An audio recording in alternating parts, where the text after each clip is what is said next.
మనం మెట్లు స్టార్ట్ చేసేటప్పుడు సెంటరింగ్ నీట్గా కుట్టుకోవాలండి. కుట్టుకున్న తర్వాత ఒక కాంక్రీట్ మెట్లు అయితే ముందే రాడ్ కట్టేసిన తర్వాత ఇలాగ మెట్లు చెక్కలు కొట్టాలి.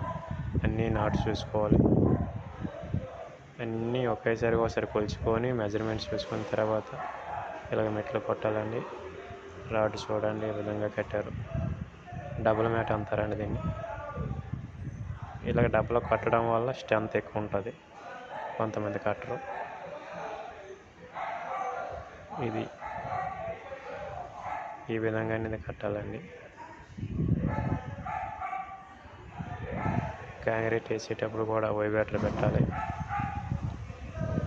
హాఫ్ వేసిన తర్వాత వైబ్రేటర్ ఒకసారి పెడితే టేర్ కేసుకి కన్నాలు అనేవి రావండి. ఇదే మామూలు ల్యాండింగ్ అయితే ఇలా వైబ్రేటర్ పెట్టడానికి అవ్వదు. మెట్లు కాబట్టి కంపల్సరీ వైబ్రేటర్ పెట్టాలి. ఆ రోజే మనకు మెట్లు తయారైపోతాయి కాబట్టి ఇలా వైబ్రేటర్ పెడితే మెట్లు అనేవి స్ట్రెంత్ ఎక్కువ వస్తాయండి. కాంక్రీట్ వేసేటప్పుడు కొంచెం నార్మల్గా వాటర్ వేయాలండి. వైబ్రేటర్ పెడతాం కదా, ఎక్కువ వాటర్ వేసినా కారేస్తుంది. ఈ విధంగా మనకి కాంక్రీట్ మెట్లు అనేది తయారైపోతాయి.